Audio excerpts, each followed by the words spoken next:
ಎಲ್ರಿಗೂ ನಮಸ್ಕಾರ. ಇಂದ್ರಧನು ಆಸ್ಟ್ರೋ ಕೇರ್ಗೆ ಸ್ವಾಗತ. ಇಂದಿನ ಸಂಚಿಕೆಯಲ್ಲಿ ನಾವು ಪುಷ್ಯ, ಅನುರಾಧ, ಉತ್ತರಾಭದ್ರಾ ನಕ್ಷತ್ರಗಳ ಬಗ್ಗೆ ತಿಳ್ಕೊಳ್ಳೋಣ. ಈ ಮೂರೂ ನಕ್ಷತ್ರಗಳಿಗೆ ಅಧಿಪತಿ ಶನಿ. ಪುಷ್ಯ ನಕ್ಷತ್ರ ಇದು ರಾಮನ ತಮ್ಮ ಭರತನ ನಕ್ಷತ್ರ. ಇವರಿಗೆ ಅಧಿಕಾರದ ಆಸೆ ಇರಲ್ಲ, ಹಾಗೆಯೇ ಆಧ್ಯಾತ್ಮಿಕ ಚಿಂತನೆಯನ್ನು ಮಾಡುವಂಥವರಾಗಿರ್ತಾರೆ. ಯಾವುದಾದ್ರೂ ಆಧ್ಯಾತ್ಮಿಕ ವಿಚಾರಗಳನ್ನು ತಿಳ್ಕೊಳ್ಬೇಕು, ಅದರ ಆಳವನ್ನು ನಾನು ಅಭ್ಯಾಸ ಮಾಡಬೇಕು ಅನ್ನುವಂಥ ಭಾವನೆ ಇವ್ರದ್ದಾಗಿರುತ್ತೆ. ಜೊತೆಗೆ ಹಾರ್ಡ್ ವರ್ಕರ್ ಆಗಿರ್ತಾರೆ, ತುಂಬ ಶ್ರಮಪಟ್ಟು ಕೆಲಸವನ್ನು ಮಾಡ್ತಾರೆ. ಅಥವಾ ಯಾವುದಾದ್ರೂ ಒಂದು ಗುರಿಯನ್ನು ತಲುಪೋದಕ್ಕೆ ಅಥವಾ ಕಾರ್ಯವನ್ನು ಮುಗಿಸೋದಕ್ಕೆ ಅದನ್ನು ಶ್ರಮಪಟ್ಟು ಮಾಡಿ ಆ ಒಂದು ಗುರಿಯನ್ನು ತಲುಪುವಂಥವರಾಗಿರ್ತಾರೆ. ಮತ್ತು ಸದೃಢಗಳಾಗಿರ್ತಾರೆ. ಮಾತೃ ಹೃದಯ ಇವರಿಗಿರುತ್ತೆ. ಕಾಳಜಿ ಮಾಡೋದು, ಪ್ರೀತಿಸೋದು, ಕರುಣೆ, ದಯೆ ತೋರಿಸೋದು ಅಥವಾ ಸತ್ಕರಿಸೋದು, ಇಂತಹ ಒಂದು ಗುಣಗಳು ಇವರಿಗೆ ತುಂಬ ಚೆನ್ನಾಗಿರುತ್ತೆ. ಮತ್ತು ಇನ್ನೊಬ್ಬರಿಗೆ ಇವರು ಒಳ್ಳೆಯ ಮಾರ್ಗದರ್ಶನವನ್ನು ಮಾಡ್ತಾರೆ. ಇವರು ಗುರುವಾರ ಒಂದು ವೇಳೆ ಹುಟ್ಟಿದ್ದಿದ್ರೆ ಇನ್ನೂ ಹೆಚ್ಚಿನ ಸಕಾರಾತ್ಮಕ ಗುಣಗಳನ್ನು ಇವರಲ್ಲಿ ಕಾಣ್ಬೋದಾಗಿದೆ. ಇವರು ಯಾವುದಾದ್ರೂ ಒಂದು ಮೆಡಿಸಿನ್ ಪ್ರಾರಂಭ ಮಾಡುವಾಗ ಗುರುವಾರ ಮಾಡಿದರೆ ಉತ್ತಮ. ಹಾಗಾದರೆ ಯಾವ ಪಾದದಲ್ಲಿ ಹುಟ್ಟಿದಂಥವರು, ಅವರ ಹೆಸರನ್ನ ಮೊದಲನೇ ಅಕ್ಷರವನ್ನು ಯಾವುದು ಇಟ್ಕೊಳ್ಬೇಕು ಅಂತ ನೋಡೋದಾದರೆ, 1ನೇ ಪಾದದವರು ಹೂ, 2ನೇ ಪಾದದವರು ಹೇ, 3ನೇ ಪಾದದವರು ಹೂ, 4ನೇ ಪಾದದವರು ಡ. ಈ 4 ಪಾದಗಳು ಕರ್ಕಾಟಕ ರಾಶಿಗೆ ಸಂಬಂಧಪಟ್ಟಂಥವುಗಳಾಗಿವೆ. ಯಾವ ಮರವನ್ನು ನೆಡಬೇಕು ಅಥವಾ ಸೇವೆ ಸಲ್ಲಿಸಬೇಕು ಅಂದರೆ ಅಶ್ವತ್ಥ ಮರ. ಅಶ್ವತ್ಥ ಮರಕ್ಕೆ ಸೇವೆ ಸಲ್ಲಿಸ್ತಕ್ಕಂಥದ್ದು, ಪೂಜಿಸ್ತಕ್ಕಂಥದ್ದು ಅಥವಾ ಅದರ ಮರದ ತೊಗಟೆ ಅಥವಾ ಬೇರನ್ನು ತಮ್ಮ ಜೊತೆಯಲ್ಲಿ ಇಟ್ಕೊಳ್ತಕ್ಕಂಥದ್ದು ಇವರಿಗೆ ತುಂಬ ಒಳ್ಳೆಯದಾಗಿದೆ. ಏಕೆಂದರೆ ಇವರು ಮುಂದಕ್ಕೆ ಹೋಗೋದಕ್ಕೆ ಒಂದು ಸಕಾರಾತ್ಮಕ ಗುಣಗಳನ್ನು, ಸಕಾರಾತ್ಮಕ ಒಂದು ಶಕ್ತಿಯನ್ನು ಅದು ಕೊಡುತ್ತೆ ಇವರಿಗೆ. ಹಾಗಾದರೆ ಸಾಮಾನ್ಯವಾಗಿ ಯಾವ ಒಂದು ಕಾಯಿಲೆಗಳು ಕಾಡ್ಬೋದು ಅಂತಂದರೆ, ಲಂಗ್ಸ್ಗೆ ಸಂಬಂಧಪಟ್ಟು ಅಥವಾ ಹೊಟ್ಟೆಗೆ ಸಂಬಂಧಪಟ್ಟು ರಿಬ್ಸ್ಗಳಲ್ಲಿ ನೋವು ಬರುತ್ತೆ ಇವ್ರಿಗೆ ಆಗಾಗ. ಜೊತೆಗೆ ಪೆಟ್ಟುಗಳನ್ನು ಸಹ ಮಾಡ್ಕೊಳ್ತಾರೆ. ಕ್ಯಾನ್ಸರ್ ಆಗ್ಬೋದು, ಕಫ ಇರುತ್ತೆ, ಅಜೀರ್ಣದ ಸಮಸ್ಯೆ ಇರುತ್ತೆ, ಹಲ್ಲಿನ ಸಮಸ್ಯೆಗಳು ಇವರಿಗೆ ಕಾಡ್ಬೋದು. ಹಾಗಾದರೆ ಯಾವ ದೋಷ ಇರುತ್ತೆ ಅಂದರೆ ರಾಹು ದೋಷ. ಯಾರಿಗಾದರೂ ಹಣ ಕೊಟ್ಟು ಮೋಸ ಹೊಂದ್ತಾರೆ ಅಥವಾ ಯಾರನ್ನಾರು ನಂಬಿರ್ತಾರೆ, ಅವರೇ ಇವರಿಗೆ ಮೋಸ ಮಾಡ್ತಾರೆ. ಯಾರಿಗೆ ಪ್ರೀತಿ ಕೊಡ್ತಾರೋ ಅವರಿಂದನೇ ಪ್ರೀತಿ ಕಳ್ಕೊಳ್ತಾರೆ. ಆ ದೊಡ್ಡ ಮಟ್ಟದಲ್ಲಿ ಏನಾದರೂ ಸಾಧನೆ ಮಾಡೋದಕ್ಕೆ ಹೋದಾಗ ತುಂಬ ಅಡೆತಡೆಗಳು ಬರುತ್ತೆ. ಏನಾದರೂ ಪ್ಲ್ಯಾನ್ ಮಾಡಿ ಆ ಪ್ಲ್ಯಾನ್ನ ಸಕ್ಸಸ್ ಮಾಡೋದಕ್ಕೆ ಹೋದಾಗ ಅನೇಕ ಅಡೆತಡೆಗಳು ಬಂದು ಪ್ಲ್ಯಾನೇ ಬದಲಾಗ್ಬೋದು. ಅಂದರೆ ಏನನ್ನು ಮಾಡೋದಕ್ಕೆ ಹೋದರೂ ಅಲ್ಲೊಂದು ಸಡನ್ ಬ್ರೇಕ್ ಇವ್ರಿಗಾಗತ್ತೆ. ಇವರು ಶನಿವಾರ ಮಧ್ಯಾಹ್ನ 12 ಗಂಟೆಗೆ ಅಂದರೆ ಪ್ರತಿ ಶನಿವಾರ ಅರಳಿ ಮರಕ್ಕೆ ನೀರು ಹಾಕ್ತಕ್ಕಂಥದ್ದು ಇವರಿಗೆ ತುಂಬ ಉತ್ತಮ ಆಗಿದೆ. ಯಾಕೆಂತಂದರೆ ಈಗ ಏನಾದರೂ ಅಡೆತಡೆಗಳು ಜೀವನದಲ್ಲಿ ಬಂದು ಮುಂದಕ್ಕೆ ಹೋಗ್ಲಿಕ್ಕಾಗದೇ ಇದ್ದಾಗ ಇಂತಹ ಒಂದು ಪರಿಹಾರಗಳನ್ನು ಮಾಡಿಕೊಂಡ್ರೆ, ಚಿಕ್ಕ ಪರಿಹಾರವನ್ನು ಮಾಡಿಕೊಂಡ್ರೂ ಸಾಕು, ಅಂತಹ ಅಡೆತಡೆಗಳು ನಿಧಾನವಾಗಿ ನಿವಾರಣೆ ಆಗ್ತಾ ಬರುತ್ತೆ.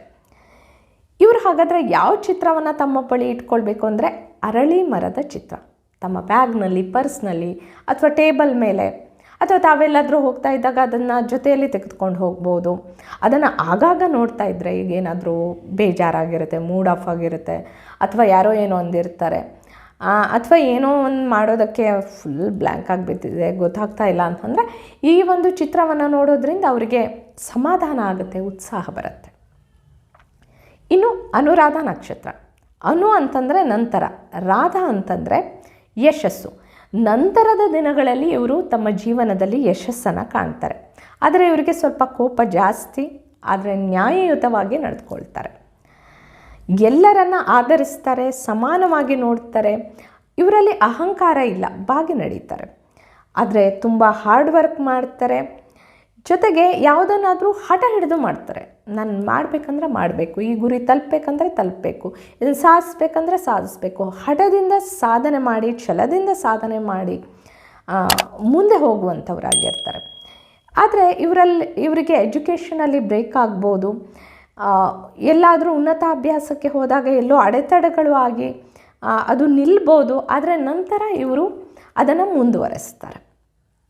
ಹಾಗಾದರೆ ಇವರಿಗೆ ಯಾವ ಒಂದು ಕಾಯಿಲೆಗಳು ಸಾಮಾನ್ಯವಾಗಿ ಕಾಡ್ಬೋದು ಅಂತಂದರೆ, ಸ್ವಲ್ಪ ಪ್ರೈವೇಟ್ ಆರ್ಗನ್ಸಲ್ಲಿ ಸಮಸ್ಯೆಗಳಾಗ್ಬೋದು, ಇನ್ಫರ್ಟಿಲಿಟಿ ಆಗ್ಬೋದು, ಕಾನ್ಸ್ಟಿಪೇಷನು, ಪೈಲ್ಸು, ಪಿಸ್ತುಲ, ಕೋಲ್ಡ್ ಕಫ್ ಮತ್ತು ಗಂಟಲಿಗೆ ಸಂಬಂಧಪಟ್ಟು ಅಥವಾ ಏನಾದರೂ ಇನ್ಫೆಕ್ಷನ್ ಆಗ್ತಾ ಇರುತ್ತೆ. ಇವರಿಗೆ ಭಯ ಸಾಮಾನ್ಯವಾಗಿ ಇರುತ್ತೆ.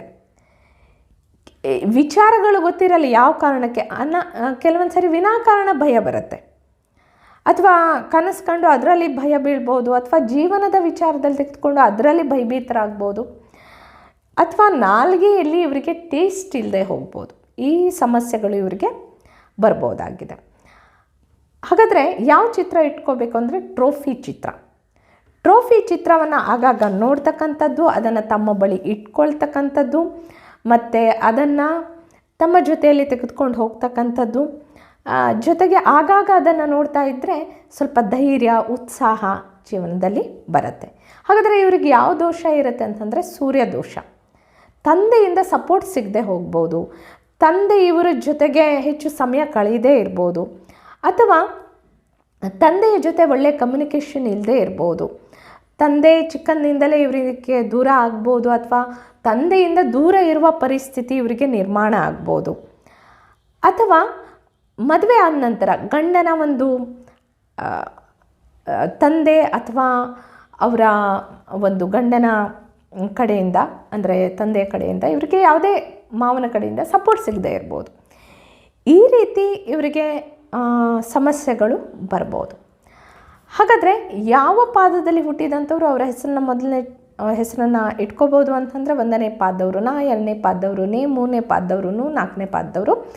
ಈ 4 ಪಾದಗಳು ವೃಶ್ಚಿಕ ರಾಶಿಗೆ ಸಂಬಂಧಪಟ್ಟಂಥವುಗಳಾಗಿದೆ.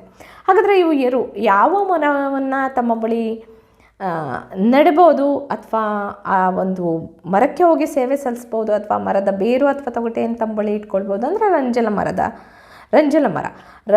ಮರವನ್ನು ಇವರು ನೆಡ್ಬೋದು, ಅಥವಾ ಅದಕ್ಕೆ ಪೋಷಣೆ ಮಾಡ್ಬೋದು, ಅಥವಾ ಅದಕ್ಕೆ ಸೇವೆ ಸಲ್ಲಿಸುವಂಥದ್ದು ಇವರಿಗೆ ಉತ್ತಮವಾಗಿರುತ್ತೆ.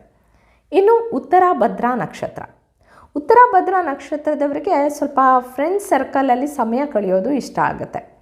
ಫ್ರೆಂಡ್ಸ್ ಜೊತೆಗೆ ಇವರು ಹೆಚ್ಚು ಖುಷಿಯಿಂದ ಇರ್ತಾರೆ. ಆದರೆ ಇವರು ಯಾರಲ್ಲಿನೂ ತಾರತಮ್ಯವನ್ನು ಮಾಡಲ್ಲ, ಒಳ್ಳೆಯ ಗುಣವನ್ನು ಹೊಂದಿರ್ತಾರೆ.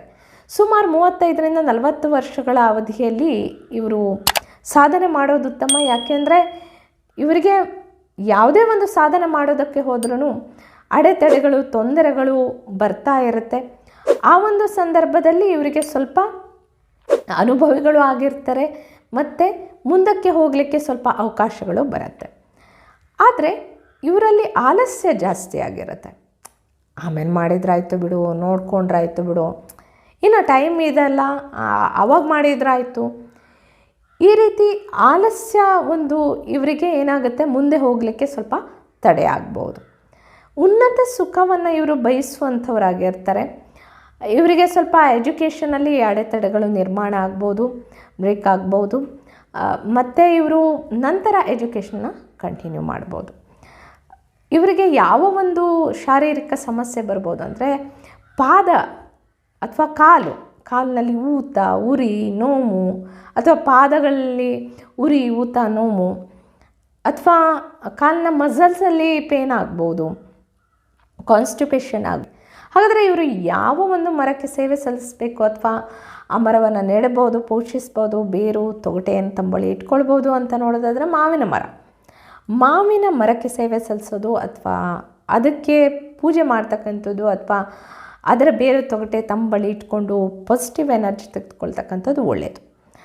ಇವರಿಗೆ ಚಂದ್ರನ ದೋಷ ಇರುತ್ತೆ. ಅಂದರೆ ತಾಯಿಯಿಂದ ಸಪೋರ್ಟ್ ಸಿಗದೆ ಇರ್ಬೋದು, ತಾಯಿಯ ಪ್ರೀತಿ ಮಮತೆ ಸಿಗದೆ ಇರ್ಬೋದು, ಅಥವಾ ಚಿಕ್ಕಂದಿಂದಲೇ ತಾಯಿ ಕಳ್ಕೊಳ್ತಕ್ಕಂಥ ಸಂದರ್ಭಗಳು ಎದುರಾಗ್ಬೋದು, ಅಥವಾ ತಾಯಿಯಿಂದ ದೂರದ ಊರಿನಲ್ಲಿ ವಾಸ ಮಾಡೋ ಸಮಸ್ಯೆಗಳು ಬರ್ಬೋದು, ಅಥವಾ ತಾಯಿಯಿಂದ ಯಾವುದೇ ಮಾರ್ಗದರ್ಶನ ಸಿಗದೆ ಇರ್ಬೋದು, ಅಥವಾ ವಿವಾಹ ಆದಮೇಲೆ ಅತ್ತೆಯಿಂದ ಯಾವುದೇ ರೀತಿ ಸಪೋರ್ಟ್ ಸಿಗದೆ ಇರ್ಬೋದು, ಮಾರ್ಗದರ್ಶನ ಸಿಗದೆ ಇರ್ಬೋದು, ಅಥವಾ ಕಮ್ಯುನಿಕೇಷನು ಪ್ರಾಬ್ಲಮ್ ಆಗ್ಬೋದು. ಹಾಗಾದರೆ ಇವರು ಯಾವ ಚಿತ್ರ ಇಟ್ಕೋಬೇಕು ಅಂತಂದರೆ ತಮ್ಮ ಹತ್ರ ಸ್ಟಾರ್ ಇರ್ತಕ್ಕಂಥ ಸಿಲ್ವರ್ನ ಚಿತ್ರ ತಮ್ಮ ಬಳಿ ಇಟ್ಕೊಳ್ಬೇಕು. ಈ ಚಿತ್ರವನ್ನು ಇಟ್ಕೊಂಡು ಆಗಾಗ ನೋಡ್ತಕ್ಕಂಥದ್ದು. ಒಂದು ವೇಳೆ ಬೆಳ್ಳಿಯ ಒಂದು ಸ್ಟಾರ್ ಇರ್ತಕ್ಕಂಥ ಚಿತ್ರನ ಇಟ್ಕೊಳ್ಳೋಕ್ಕಾಗಿಲ್ಲ ಅಂತಂದರೆ ಆ ಥರದ ಚಿತ್ರವನ್ನು ಪ್ರಿಂಟ್ ತೆಗೆದು ಇವರು ತಮ್ಮ ಬಳಿ ಇಟ್ಕೊಳ್ಬೋದು. ಶನಿವಾರ ದಿವಸ ಆ ಥರ ಪ್ರಿಂಟ್ ತೆಗೆದು ಇಟ್ಕೊಳ್ಬೋದು ಈ 3 ನಕ್ಷತ್ರಗಳವರು. ಅದನ್ನು ಇಟ್ಕೊಂಡು ಆಗಾಗ ನೋಡ್ತಕ್ಕಂಥದ್ದು ಅಥವಾ ಅದನ್ನು ತಮ್ಮ ಬಳಿ ತಾವು ಎಲ್ಲೆಲ್ಲಿ ಹೋಗ್ತೀರಾ ಅದನ್ನು ತೆಗೆದುಕೊಂಡು ಹೋಗ್ತಕ್ಕಂಥದ್ದು ತಮಗೆ ಸ್ಫೂರ್ತಿಯನ್ನು, ಶಕ್ತಿಯನ್ನು, ಸಮಾಧಾನವನ್ನು ತರುತ್ತೆ. ಹಾಗಾದರೆ ಈ 3 ನಕ್ಷತ್ರಗಳು ಅಂದರೆ ಅನುರಾಧ ಅಥವಾ ಪುಷ್ಯ ಅಥವಾ ಉತ್ತರಾಭದ್ರ ನಕ್ಷತ್ರಗಳು, ಈ 3 ನಕ್ಷತ್ರಗಳು ಯಾವ ಒಂದು ನಕ್ಷತ್ರಗಳಲ್ಲಿ ಒಳ್ಳೆಯ ಕಾರ್ಯವನ್ನು ಅಥವಾ ಶುಭ ಕಾರ್ಯವನ್ನು ಪ್ರಾರಂಭ ಮಾಡ್ಬೋದು, ಅಥವಾ ಆ ನಕ್ಷತ್ರಗಳವರ ಜೊತೆ ಸ್ನೇಹವನ್ನು ಬೆಳೆಸ್ಬೋದು, ಅಥವಾ ಅಂಥ ನಕ್ಷತ್ರಗಳವರ ಜೊತೆ ವಿವಾಹವನ್ನು ಮಾಡ್ಕೊಳ್ಬೋದು ಅಂತ ನೋಡೋದಾದರೆ ಆಶ್ಲೇಷ, ಜ್ಯೇಷ್ಠ, ರೇವತಿ ಸಂಪತ್ತಾರೆ, ಭರಣಿ, ಪೂರ್ವಾಷಾಢ, ಪೂರ್ವ ಫಾಲ್ಗುಣಿ ಕ್ಷೇಮತಾರೆ, ರೋಹಿಣಿ, ಹಸ್ತ, ಶ್ರವಣ ಸಾಧನತಾರೆ, ಆರ್ದ್ರ, ಸ್ವಾತಿ, ಶತಭಿಷ ಮಿತ್ರತಾರೆ, ಪುನರ್ವಸು, ವಿಶಾಖ, ಪೂರ್ವಭದ್ರ ಪರಮ ಮೈತ್ರಿ ತಾರೆಗಳಾಗಿವೆ. ಇವಿಷ್ಟು ಪುಷ್ಯ, ಅನುರಾಧ, ಉತ್ತರಾಭದ್ರ ನಕ್ಷತ್ರಗಳ ಬಗ್ಗೆ ಒಂದು ಸಂಕ್ಷಿಪ್ತ ಮಾಹಿತಿಯಾಗಿದೆ. ಇನ್ನು ಉಳಿದ ನಕ್ಷತ್ರಗಳನ್ನು ಮುಂದಿನ ಸಂಚಿಕೆಗಳಲ್ಲಿ ನೋಡೋಣ. ಶುಭಮಸ್ತು. ಧನ್ಯವಾದಗಳು.